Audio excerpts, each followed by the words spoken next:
queridos? Amém. Novamente, graça e paz, alegria. E todas as vezes que nós podemos estar nesse encontro, que é a melhor coisa que fazemos em nossa vida. Não há absolutamente nada que nós façamos que seja melhor e maior, né? Que esse nosso ajuntamento, quando nós, de mãos dadas, de ombro a ombro, para e passo, nós vamos até a presença desse Deus magnífico, que é o Senhor Jesus Cristo. Nós estamos vivendo esta época comemorativa da Páscoa, não é mesmo?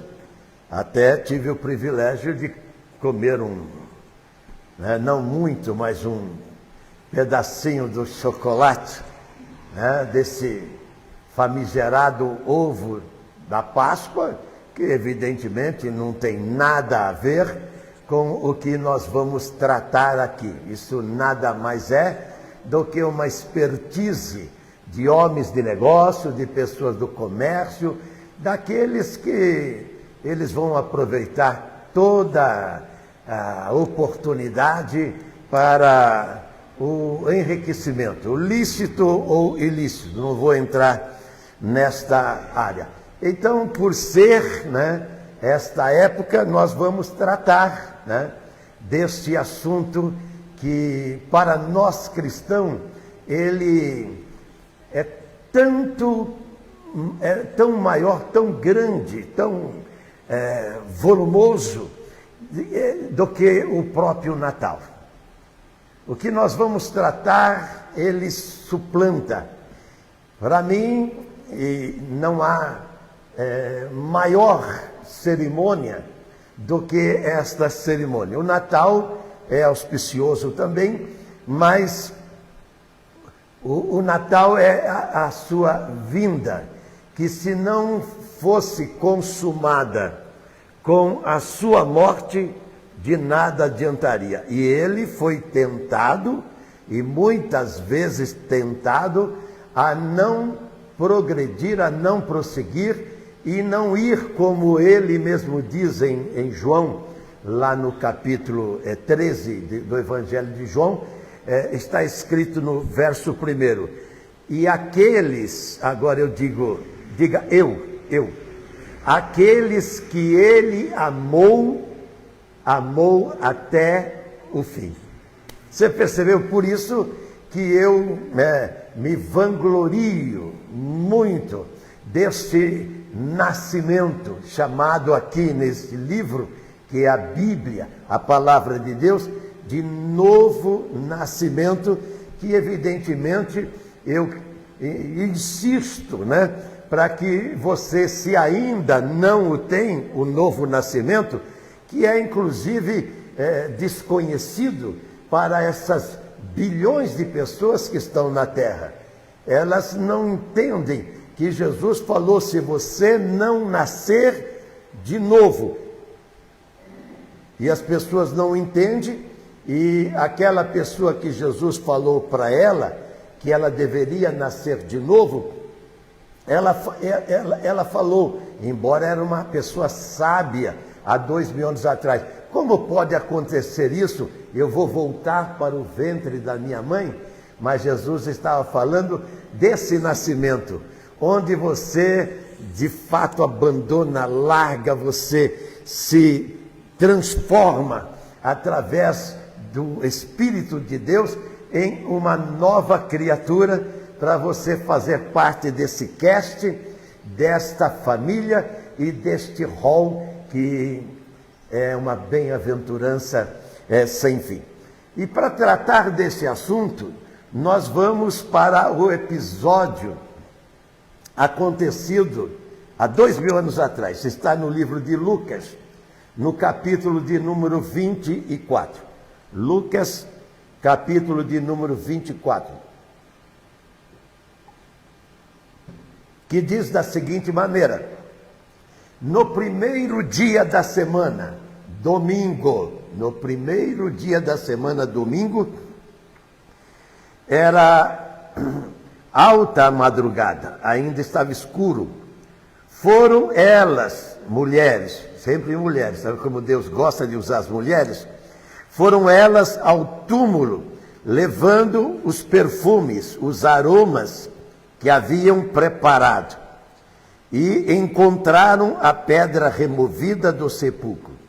Mas ao entrarem não acharam o corpo de Jesus. E aconteceu que, perplexa, a esse respeito apareceram 2 anjos, 2 varões com vestes resplandecentes. Estando elas possuídas de temor, de medo, baixando os olhos para o chão, eles lhes falaram: por que buscais entre os mortos ao que vive? Ele não está aqui, mas ressuscitou. Lembram-se, vós, quando ele vos preveniu, estando ainda na Galileia, quando disse: importa que o Filho do Homem seja entregue nas mãos de pecadores e seja crucificado, e ressuscitaram, e ressuscite ao terceiro dia. Vamos orar. Bendito, santo e eterno Pai, no nome precioso de Jesus eu oro.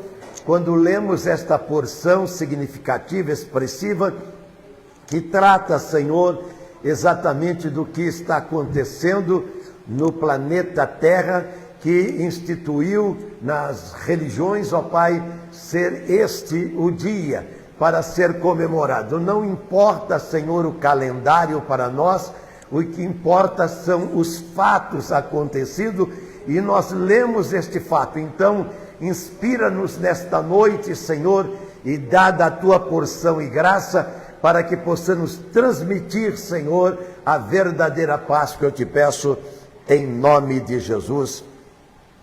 Amém. Então, o que nós lemos, quase o mundo inteiro está comemorando. Quase. Jesus, ele entra na história, ele entra por uma necessidade, não só do homem, porque o homem estava perdido. Uma necessidade dos céus, de Deus, porque o homem fora feito pelas mãos de Deus. E agora o homem está irremediavelmente perdido. Ele não tem cura.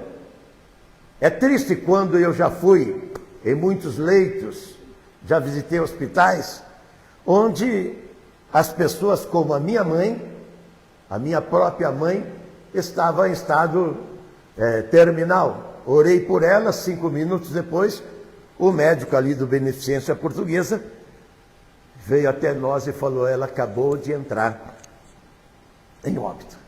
Assim estava a humanidade. E Deus, então, se vê na obrigação de ter uma atitude. E que atitude? Deus já havia tentado de tudo com o homem, porque Deus ama o homem. Foi Ele quem criou. E quando eu começo a ler a Bíblia, e é o meu livro de cabeceira, é o livro que eu amo estudar, ler e até compartilhar, bastante compartilhar, tanto é que eu estou fazendo de novo. Algumas pessoas pensam, já me falaram: quanto você ganha para fazer isso? E eu digo que eu já paguei e continuo pagando, e não é pouco para fazer isto. Você entendeu? Ah, mas eu conheço. Eu não quero saber o que você conhece. Eu sei que darei conta de tudo aquilo que foi colocado em minhas mãos a Deus. E esse Deus maravilhoso, eu o vejo neste livro aqui, Ele fazendo de tudo, desde o Gênesis. Deus está fazendo de tudo para o homem não se perder. Só porque Ele é amor. Qual é o pai? Eu sou pai. Hoje almocei com algumas delas. Gostaria que fosse toda, mas tem muitas distantes, longe, muito longe de mim, né? Quilômetros, horas e muitas horas de voo, né, sem contar as escalas, essas coisas todas. E é muito gostoso você sentar à mesa como, presta atenção, um dia toda a igreja do Senhor, você que está me ouvindo aí pela internet, nesse canal que Deus nos deu e não usamos para outra coisa, um dia nós vamos assentar na mesa do Senhor, e nesse livro aqui fala da ceia do Senhor. Aqui todo dia nós tomamos, todo mês, último domingo do mês, nós tomamos a ceia do Senhor ministrada por homens. Mas lá será aquele que colocou as suas mãos para serem furadas, que vai ser o nosso anfitrião. E ele disse, poucos dias, 3 dias antes desse escrito aqui que nós lemos, estou desejoso de tomar a ceia, a Páscoa, convosco. Antigamente era Páscoa. Depois de Jesus é que encerrou a Páscoa. Então o que está acontecendo no mundo, ele não é errado para os judeus, mas para nós cristãos ele é. Porque Cristo, como Paulo escreve lá em Coríntios, no capítulo 5, verso 7, ele diz que agora é Cristo a nossa Páscoa. E a Páscoa que nós sabemos foi instituída ali no capítulo 12 de Êxodo, como na abertura do culto nós lemos, foi uma sombra, como diz o escritor de Hebreus. A lei era uma sombra, e os animais, como eu disse, numa Páscoa em Jerusalém, cerca de 300.000 cordeiros, ovelhas, eram sangradas, eram mortas. Mas o que tinha as ovelhas? Que culpa tinha aquele animalzinho que na Páscoa tinha que ser macho de 1 ano, lá em Êxodo capítulo 12. E a Páscoa significa o quê? Páscoa, passar, sair de um estado para outro. Mas essa Páscoa que o mundo comemora, eles vão para onde depois de comer o chocolate? Eles vão para onde depois da cerimônia que eles, nas seitas, nas religiões? Eles mudam alguma coisa? Não. A primeira Páscoa de Êxodo capítulo 12, houve uma mudança chamada libertação. Eles estavam 400 anos sobre a égide dos inimigos, e Deus estava vendo, porque no Êxodo capítulo 3 eles oravam para Deus, o que estavam fazendo com ele, assim como o pecado faz com o homem. E Deus vê o quanto que o pecado escraviza o homem. Eu tenho conversado com pessoas, eu quero parar de fumar, de beber, eu quero parar de adulterar, eu quero parar de roubar, eu já tive preso com eles, eu conversava com eles e até brigava com eles naquele tempo. Então eu estou falando com propriedade. O pecado é como os egípcios, que faziam os judeus construírem sua cidade, fazerem as suas pirâmides. E você há de convir comigo que colocar aquelas pedras de 50 toneladas nas pirâmides dele não era coisa de piscar e já estava pronta. E não tinha esse negócio de fazer corpo mole, não.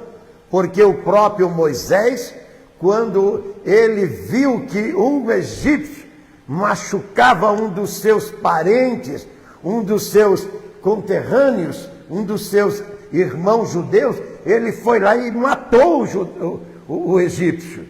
E aí ele teve que fugir e ir embora para Harã, porque o faraó certamente ia ficar zangado com ele e ia justiçá-lo. E ele era um estrangeiro, porque a princesa tinha pego ele lá no rio, e então levou ele para o palácio para ele ser o faraó. Mas a alma dele estava gritando para ele não se juntar àquele povo. Quando você tem uma aliança com Deus, é o caso nosso aqui, a nossa alma, e tem que ouvir o grito do Espírito de Deus, clama para a gente não ir para esses ambientes que eles vivem. Para eles é normal viver nas boates deles, nos inferninhos que eles vivem, mas para nós não. Por quê? Porque a minha Bíblia diz de santos, porque o vosso Pai que está no céu é santo. É assim que diz a Bíblia. Mas o povo lá de fora não quer saber dessa santidade, ele diz, eu não estou fazendo nada, mas ele sabe lá no fundo o que ele está fazendo. Por quê? Porque ele está com o olho grande nisso, naquilo, está avarento com aquilo, ele está odiando isto e aquilo, e isso daí chama-se escravidão, é pecado. Você não consegue ser perfeito. Para você ser perfeito, você precisa se associar a essa pessoa que aquelas mulheres, Maria Madalena, Maria de Cleófas, e mais algumas amigas, precisa ter essas amigas, viu? Elas não foram para outro lugar, elas foram para ver Jesus. E Jesus, na concepção dela, estava morto. Mas elas amavam tanto Jesus que elas preferiam, ao invés de ir para um lugar se alegrar, festejar ou trabalhar, porque era o primeiro dia da semana, o domingo, elas preferiam chorar com aquele que ela aprendeu a amar. E agora viu toda a atrocidade que fizeram com Jesus. Nada mais é tão estúpido, nada mais é tão bruto, nada mais é tão cruel do que a crucifixão de Jesus. E quando você assistiu lá, né, o filme lá do Mel Gibson, você, dentro de você, você ficou quase com vontade de pegar lá os romanos e, né, dar um jeitinho nele, não é verdade? E ele, aquilo lá não foi nada do que Jesus sofreu, em comparação ao que ele sofreu. Mas Jesus, dentro dele, ele estava expandindo amor. O amor, Paulo diz que ele suporta tudo, e a gente vê que Jesus conseguiu suportar tudo, porque ele amou eu e você. Mas ele não amou eu e você para você comer chocolate e ter um coelho na sua casa. Não, não, não, não, não. Por isso que o capítulo 5, que nós não lemos, de Coríntios, diz que o Cristo, a nossa Páscoa, ele veio para nos limpar de toda impureza. Depois leia o capítulo 5 de 1 Coríntios. Limpar de toda impureza, e ali era impureza horrível. Como todo pecado, ele é uma impureza horrível. Aí o que Deus faz? Deus vai libertar o povo de Israel, porque no capítulo 3, eles estão gritando para Deus libertar eles. Ele não aguentava mais a agonia da escravidão. Então Deus chamou Moisés, que matou um egípcio e fugiu para não ser morto por Faraó. E agora 40 anos ele está lá no Monte Horebe. Deus chama ele, manda ele ir lá enfrentar o Faraó. Enfrentar o Faraó, querido, é muito para qualquer pessoa. Mas qualquer pessoa que não tem Deus. Quando você tem uma pessoa que tem uma divisa a mais, quando ele tem uma patente a mais, e quem já teve como eu no exército, sabe que você vai respeitar tudo isso. E ai de você se não respeitar, se você não se enquadrar para a pessoa, porque ela tem, né, mais um macarrão a mais aqui, né, e é uma autoridade a mais do que você. Mas de repente o homem é o poderoso da terra, e vem aquele homem que agora ele é só um pastor, mas ele é um pastor de Deus. Deus não está procurando as suas condecorações. Deus não está procurando as pessoas especiais, as pessoas de posse, de recurso. Deus está procurando, como ele escreve no seu salmo, eu estou procurando os fiéis da terra. E Moisés era esse homem. E então ele treme na base a princípio, mas quando você é de Deus, você só escuta Deus. E ele então pega sua mulher e os seus 2 filhos e vem para o Egito. E aí começa a saga de Moisés. Enfrentar aquela figura esplêndida que era o faraó, com toda a glória que tinha. E ele vai então desafiar aquele homem dizendo: Deus me mandou vir aqui para ordenar que você liberte o povo dele. E o faraó não conhecia outro Deus. Ele era Deus. Era ele que mandava no Egito, não, ele mandava na terra. Imagine um homem, a gente está vendo o que o Trope está fazendo, né? Ele não está fazendo nada, porque alguns, eles vão protelar, estão protelando o que o Trope fala. Mas o faraó não, ninguém ousava. Moisés é o primeiro que chega lá e começa, por Deus, a lançar as pragas. Aí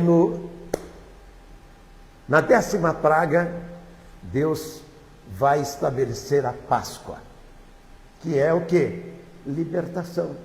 Deus vai mandar a praga para matar todos os primogênitos. Primogênito é o primeiro. Quer dizer, era o herdeiro, aquele que ia assumir o trono. E juntamente com esse filho do faraó, morre todas os primogênitos do Egito. Analise, eu já fiz muito enterro, né? E você vai nos enterros, está aquele monte de velório, gente chorando aqui. No Egito todos estavam chorando porque todas as casas tinham defunto. Mas quando você ia para o campo, também tinha os primogênitos dos animais. Todo primogênito Deus requereu para ele. Ele falou: eu vou arrancar todos os primogênitos. E no caso ali, era porque eles estavam maltratando. Eu quando digo não maltrate um crente, não faça como o faraó. Porque você pode não gostar do crente, mas Deus ama o crente. Sabe por quê? Porque o crente anda por esse livro aqui. Ah, mas eu conheço o crente, eu não quero saber quem você conhece. Mas nesse livro aqui diz que Deus tem aliança com o crente. E então você vê que Deus vai fazer aliança. Agora eu vou sair da Bíblia do Êxodo e vou para o Gênesis. Quando você começa a ler a Bíblia do Gênesis primeiro, até o capítulo 11, você vê Deus fazendo tentativas com o homem. Inclusive já tinha destruído o mundo de então com o dilúvio, no capítulo 6 e 7. Mas quando chega no capítulo 11, Deus falou: agora chega. Você sabe que Deus tem limites também? Deus falou para ele mesmo: não, agora chega. E ele então viu aquela humanidade toda que é muito ruim para você, você que está virtualmente me ouvindo, é muito ruim para você querer peitar a Deus. E foi o que eles fizeram no capítulo 11 do Gênesis. Então começa o capítulo 12 do Gênesis, e no capítulo 12 de Gênesis, você vai ver Deus falando para o primeiro crente Abraão. Abraão, vamos começar uma história. Ali começa a história do povo judeu, do povo de Israel. Esse povo que está lá na Palestina, sendo atacado por aquele bando de pessoas que têm as suas religiões, mas não sabe do Deus de Israel. Não adianta você ter uma religião e não saber dos deuses dos crentes, do Deus dos judeus, do Deus do povo da aliança. Eu estou dizendo para você que do Gênesis 1 até o Gênesis 11, Deus está tratando com todo o povo da terra. Mas quando chega no capítulo 12 de Gênesis, Deus fala: parei, agora vou tratar e fazer um povo para mim. E ali ele começa a fazer o povo judeu, o povo de Israel, através do crente chamado Abraão, que recebeu o título de amigo de Deus. E aí então esse povo que começa com Abraão se transforma nessa multidão de judeus que estão, não só lá, tem 10 milhões de judeus lá em Jerusalém, mas no mundo todo são milhões de judeus que estão espalhados e você não sabe. E olha, todos que estão lá estão sendo atacados, mas estão abençoados. Mas os que estão no Brasil estão abençoados, que está na Argentina, se tiver no Irã vai estar abençoado, se tiver no Egito vai ser abençoado. Um deles estão, sabe por quê? Porque Deus tem uma aliança com esse povo. Você já viu um judeu na Marquise, na calçada? Você já viu? Por quê? Porque Deus é com ele. Ah, então por que Deus não é comigo? Porque talvez você que está pensando assim, talvez você seja o Gênesis do capítulo 1 até o capítulo 11. E no capítulo 11 eles estão fazendo a torre da confusão, chamada Babilônia, dizendo, Deus quer que a gente se espalhe pela terra, mas nós vamos fazer uma torre aqui e vamos ficar todo mundo junto. Foi quando Deus espalhou as línguas, e aí apareceu o francês, o inglês, o alemão, o japonês, apareceu todas essas línguas que você vê na terra. E Deus falou, esse povo não quer nada comigo. Se você quiser alguma coisa com Deus, eu estou pregando aqui para você querer alguma coisa com Deus. Deus vai lamentar, mas Ele então vai cuidar daquele que quer alguma coisa com Ele. E no caso aqui da mensagem, era Abraão, que estava longe, mas Deus tira ele do Iraque, a Mesopotâmia, os caldeus, tira de lá e leva para a Palestina, leva para Canaã, antes Canaã, agora Palestina, leva para lá, e ali Deus então faz ele se multiplicar, e então começa a história desse lindo povo, no qual o cristão é enxertado. O cristão, ele é enxertado. Nós somos enxertados. Paulo em Gálatas diz, os que são da fé, diga eu, são benditos com o crente Abraão. Nós somos benditos com o crente Abraão. Por isso que você vê um crente que ele está se arrastando na vida, ele pode ir para a igreja, ser até pastor, mas ele não é crente. Porque Deus abençoa, Deus tem compromisso, Deus se envolve, Deus toma conta, Deus cuida. Como eu sempre digo, se minha filha ligar agora do México, eu já estou no aeroporto pegando o primeiro avião. Deus é assim, querido. E é tão gostoso quando você clama para Deus e você fala como eles falaram lá no Êxodo capítulo 3, socorre a gente. Deus falou, então vou te socorrer. E chamou o Moisés e falou, Moisés, nós temos um serviço e você vai libertar o meu povo.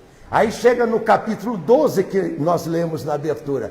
No capítulo 12 Deus vai fazer a Páscoa, que significa passar, sair de um estado para outro. Por isso a religião inventou essa Páscoa de coelho e de ovo, que não muda você em nada, você continua sendo aquela tranqueira que é o ano todo. Mas quando chega, você já percebeu? O Natal as pessoas ficam constrangidas, a Páscoa, e vai para a sua religião, para a sua seita, fica constrangido.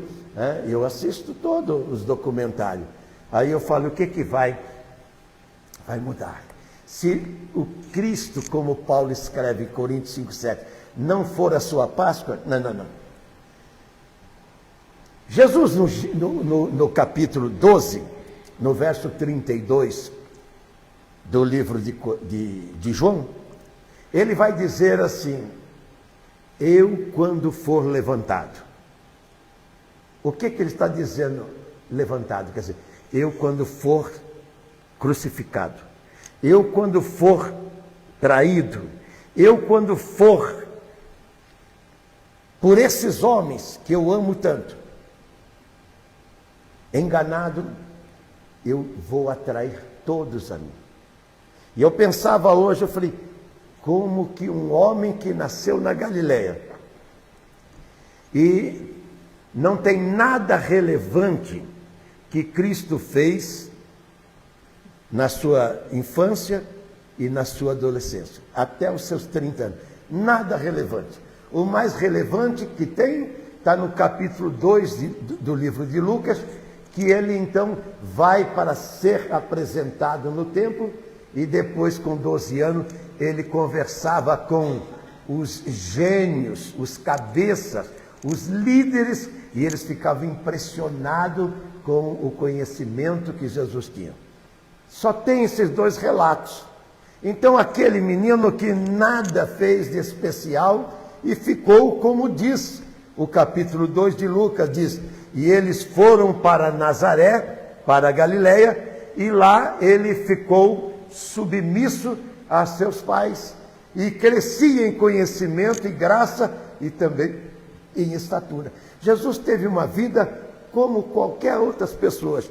Por isso que o capítulo 13 do livro de Mateus, quando Jesus vai se apresentar como ele é, e veio para ser o Messias, porque no capítulo 10 de Hebreus, Deus ainda nos céus, ele vê o Pai que está como que inquieto no trono.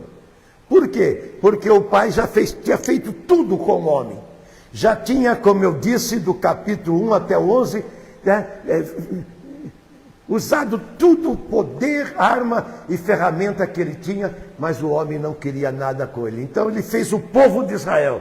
E de repente esse povo de Israel também está vivendo no pecado. E Deus está inquieto.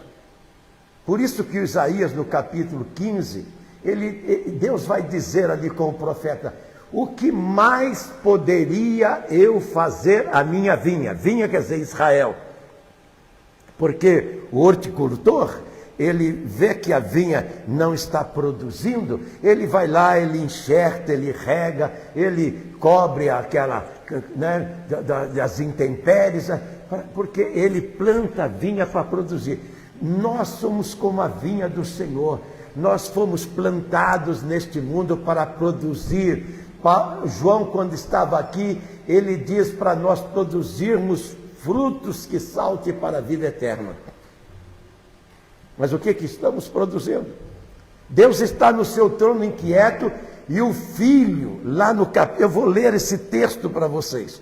O capítulo 10 de Gênesis está falando aqui do Pai, e está falando do Filho nos céus. Que diz assim: depois disse, como está acima, sacrifícios e ofertas não quisesse, nem holocausto e obração pelo pecado, nem com isto te alegraste. Jesus está falando para o Pai: você não está feliz. Por quê? Porque o camarada pecava, como Jesus instituiu. Veja bem, Deus ia tirar o povo do Egito, mandou preparar um cordeirinho de 1 ano, macho, e no 10º dia ia levar esse cordeirinho como que para dentro até da sua casa, e ali cuidar dele, porque no 14º dia, tardinha, ele ia morrer, ele ia sacrificar aquele cordeiro. Porque o livro de Hebreus, no capítulo 9, 22, diz: sem derramamento de sangue não há remissão de pecado. Não adianta você acender vela, você fazer reza, não adianta você fazer procissão, não adianta você fazer vigília, não adianta você orar. Não, para ser perdoado, você tem que aceitar o sangue de Jesus que foi vertido na cruz do Calvário. O sacrifício dele. Ele não morreu para você pendurar, como eu sempre falo, um crucifixo no seu peito e achar que aquilo é tudo. Ele morreu para a sua vida ser transformada e você ter a verdadeira Páscoa. Por isso que Paulo fala: Cristo é a verdadeira Páscoa, porque quando você abraça Jesus Cristo, a sua vida agora é outra. Você já não mais vive a vida promíscua.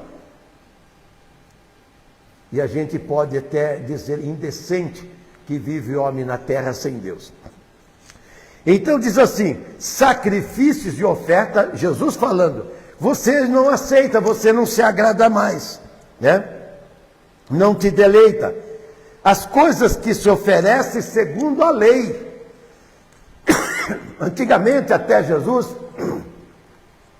era a lei que funcionava. Por isso que eles diziam que Jesus transgredia a lei.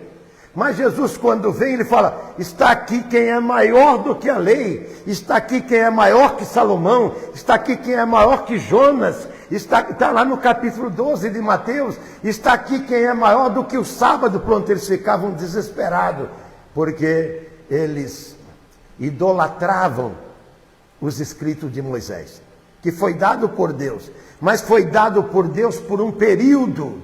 Até vir o quê? Até vir Jesus, que Zacarias dizia, o teu rei está em 9:9, Zacarias, ele vem, o teu rei assentado sobre uma jumentinha. E quando Jesus entra, eles disseram, manda os seus discípulos se calarem, porque chamava ele, né, bem-vindo, hosanas ao filho de Davi. E eles disseram, manda eles se calarem. E Jesus falou, se eles se calarem, as próprias pedras clamarão. E pedra é o que mais tem em Israel. Nunca vi um lugar para ter tantas pedras como Israel. Então, diz aqui, então as coisas que se oferecem segundo a lei, elas não acrescentam nada. E depois ele diz, então estou eu aqui, ó Deus, para fazer a tua vontade. Tira o primeiro, a lei, e estabelece o segundo. E o que você leu comigo em Lucas acaba de acontecer. Agora está consumado. Jesus, ele vem e no capítulo 12 de João, ele diz, eu vou ser levantado e eu vou atrair todos a mim. Então, quando eu vejo que no mundo quase que todo a Páscoa é comemorada desse jeito que está aí, com ovos e tudo e tal, porque eles mudaram as coisas para confundir. Porque alguém que está por trás de todas essas cerimônias que é feita, essas liturgias que é feita nas religiões e nos cultos, alguém está por trás de tudo. Tem algo espiritual que você não vê que está por trás, para mudar o que está escrito aqui. Aí a Bíblia diz que Jesus, mesmo no capítulo 12, 24, ele diz, se o grão de trigo cair na terra e não morrer, ele fica só ele. Jesus é esse grão de trigo. Ele era só, mas hoje nós somos milhões e milhões e milhões e milhões que nós fomos gerados e agora nós estamos também nessa plantação do Senhor. Como diz Ezequiel, somos a plantação do Senhor. Então o que Deus vai dizer de tudo isso? Esse é meu filho amado a quem eu me comprazo. Deus colocou o prazer dele no filho. Certamente Deus sofreu em ver o seu filho amado que um pouco tempo antes estava sentado com ele, realizando todas as coisas que ele realizou. Você veja que eu falei do Gênesis, do capítulo 12, do Abraão, que vai ser chamado para ser o primeiro crente, mas no capítulo 11, quando eles estão fazendo a Torre de Babel, Deus está vendo e ele diz, eia, desçamos. Ele estava falando com quem? Ele estava falando com o filho. Desçamos, estava no capítulo 11 de Gênesis. Desçamos e confundimos a língua deles. Pai, Filho e Espírito Santo descem, assim como eles desceram, para fazer esse planeta com todas as belezas grandiosas que existem nela, no planeta nosso. Agora ele desce, mas ele tem que trazer confusão, porque ele disse que era para frutificar, multiplicar e encher a terra. Mas eles estavam sempre contrariando a Deus. É muito ruim quando você contraria a Deus. E quando você contraria a Deus? Quando você não se adequa a esta mensagem. Ele deixou a palavra dele para você conhecer ele. Você nunca vai conhecer uma pessoa se você não falar com ela. Quando você fala com uma pessoa, você sabe que está dentro daquela pessoa. Esse livro é isso. Então você entende o que está no coração de Deus, na mente de Deus. Por isso que Paulo em Coríntios 2 diz assim, nós temos a mente de Cristo. Por quê? Porque nós lemos a Bíblia, a palavra de Deus, mas as pessoas lêem de tudo e se é que lê, entendeu? Porque o brasileiro, entendeu? Quando eu vi que a livraria Saraiva, onde eu estive algumas vezes lá com o lançamento de livro, ela quebrou. Eu falei, o brasileiro não gosta de livraria. Quando eu vou aqui, vejo uma livraria que tem aqui, a última vez estava com uma frequência boa, eu fico alegre, é que o povo está lendo. Agora, o que está lendo? Esse é o problema, o que está lendo?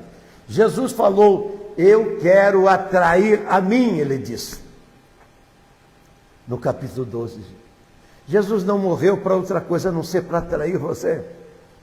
Mas de repente tem a cerimônia da Páscoa, que os judeus ainda comemora, aliás, os judeus ainda comemora com a lei antiga, que Jesus no capítulo 12, você leu comigo, Jesus falou, tira o primeiro, quer dizer, a lei da Páscoa antiga, e estabelece o segundo. Qual é o segundo? O que Paulo escreveu, agora não mais a sombra da lei, mas é Cristo a nossa Páscoa. E Jesus, quando estava comendo a Páscoa, a última Páscoa, ele não comeu o cordeiro, ele comeu pão e vinho. Ele falou, isto é o meu corpo que é oferecido por vós, e este é o meu sangue que é derramado por vós. Por quê? Porque a Páscoa com o cordeiro não transformava você, mas o sangue de Jesus Cristo, como escreveu Hebreus 9:22, ele muda você, ele acaba com seus pecados, ele elimina a condenação que está sobre a sua vida e faz de você como Paulo escreve. Paulo em Coríntios 5:17 diz, nova criatura, eu faço coisas novas. Ninguém pode fazer isso, mas Jesus vem com a sua mensagem e faz essa coisa maravilhosa, que é a vida que ele trouxe de Deus para o homem, para não mais o homem viver enganado sobre a égide do pecado. Então você vê que o homem se ilude aí fora. Converso com eles todos os dias. Ele se engana com os modelos, formato, né? Com a cultura, com a educação, com aquilo que eles aprenderam desse ou daquele, quando na verdade esse e aquele não é indicado. O que é indicado para a vida que você precisa é esse daqui. E ele diz, sem mim você nunca vai fazer. Fazer o quê? Fazer a vida que te faz feliz. A vida que te faz feliz é a vida em Deus. Quando eu vejo as pessoas que elas se iludem pensando que se elas mudarem, eu tenho minhas filhas, a maioria delas estão todas longe aqui, do Brasil inclusive, se eu mudar para esse lugar, eu sempre digo, não há, hoje mesmo disse na mesa, não é o lugar que você vai, é com quem você vai para o lugar. Você pode ir para outra América, eu tenho filha na outra América, que está vivendo as turbulências lá também, porque está nessa guerra horrorosa que está sobre, e a gente está sofrendo aqui, entendeu? Até dizendo que não tem nada a ver com isso. Tem sim, no mundo globalizado você tem a ver com o que está acontecendo, né? Na África, na Ásia, na Oceania, na América, de todo quanto é lugar, na Europa. Então, se você for para os Estados Unidos, uma nação próspera, e você não for com esse Deus aqui, o Deus da Bíblia, você vai se arrastar como uma serpente lá. Agora, se você for de Deus, se você tiver aliança com Deus, como Abraão teve aliança com Deus, e saiu de Harã, e ele vem então para o quê? Para Canaã. Ele é trazido por Deus. Então, onde ele estava andando com as riquezas que tinha, então Deus estava com o seu exército. E você que não sabe o que é e paga a segurança porque você tem dinheiro, porque você tem recurso, eu e minha mulher, como aconteceu agora com o ministro, o avião ia se arrebentar lá em Londres, eu e minha mulher. Nós não somos, graças a Deus nós somos ministro da palavra de Deus, entendeu? O Senhor nos libertou, e aí a gente veio para casa para viajar só no outro dia. Foi o que aconteceu com o André Mendonça. ele ia voltando lá para Brasília e o avião dele ia se arrebentar no meio do caminho. Ó. E Deus então abençoou e eu falei, ô Deus, eu não sou esse ministro, né? Desse poder todo que ele tem. Mas o Senhor fez o mesmo comigo. Aonde você vai? Você pode ir para o Haiti, um país miserável, aliás, da América Latina, o pior, depois do terremoto, e lá só tem bandido agora, como está cheio aqui no Brasil também, em todas as áreas, principalmente numa área, que eu não vou falar, vocês sabem onde é que estão os bandidos aqui no Brasil, vocês sabem. E não é lá na Faria Lima não, como eles costumam dizer, entendeu? Você pode ir lá para o Haiti, você pode ir para o Afeganistão, você pode ir para o Iraque, você pode ir para a Síria, que né, o Bashar al-Assad foi lá para a Rússia, se esconder lá com o Putin, né, e deixou a nação com 11 anos de guerra. Como é que está a Ucrânia com 4 anos de guerra? Como é que está o Irã com 2 meses de guerra? Entendeu? Guerra é guerra, gente. Ele leva só miséria. Mas se você for com Deus dessa Bíblia, o Senhor vai fazer você. Eu falava hoje no almoço. Não é com aonde você vai. Eu vou trocar de casa, vou ser feliz naquela casa. Pois é, você vai ser infeliz numa casa maior, melhor, mais bonita, não sei o quê. Eu vou trocar de carro, não, vai ser infeliz como o pois é que você tinha e agora você está com uma Ferrari infeliz. Por quê? Porque você projetou a sua felicidade em coisas e pessoas. E a sua felicidade tem um nome. E esse nome chama-se Jesus Cristo. Aquele que essas mulheres foram buscar, porque o coração dela ardia. E quando elas chegaram no sepulcro, que eu estive lá, se é verdade que é aquele lá, eu não sei, não vou discutir. Eu sei que tem uma placa lá, ele não está aqui, ressuscitou, e eu li e transmiti inclusive para vocês. Entendeu? Elas quando foram lá e não viram Jesus, elas estavam agora decepcionadas. A sexta-feira foi cruel para elas. O sábado elas não podiam fazer nada. Mesmo assim, segundo 16 de Marcos, elas prepararam os aromas, os ungüentos, para perfumar o corpo de Jesus. Mas quando elas estão tristes, 2 anjos aparecem lá e diz para elas que elas não precisavam correr atrás de morto. Você está procurando um morto? Não, Cristo vive, gente. Cristo, ele rompeu com as cadeias da morte. Puseram uma pedra e puseram guardas lá. O capítulo 27 de Gênesis diz que aqueles que mataram Jesus deram muito dinheiro para os guardas para dizer que os discípulos foram lá e roubaram o corpo de Jesus. Eles fizeram de tudo, mas esse evangelho está no mundo inteiro e vai continuar estando, porque ele falou, eu quando for crucificado, levantar, vou atrair todos para mim. E o homem não pode de maneira nenhuma impedir esta palavra dele, de João 12, de eclodir. E ela está explodindo.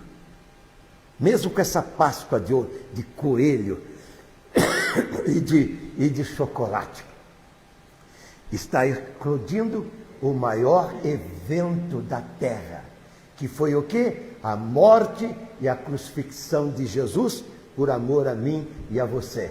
Que tal você entrar em aliança com Ele? Que tal você formar fileiras com aqueles que comemoram a verdadeira Páscoa, que estão atrás como aquelas mulheres do verdadeiro Jesus, do verdadeiro,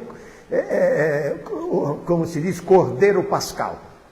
Jesus, ele veio para ser o Cordeiro Pascal, para nunca mais precisar haver sacrifício. E você leu comigo que Jesus está dizendo para o Pai, sacrifícios e holocausto não te agradaram.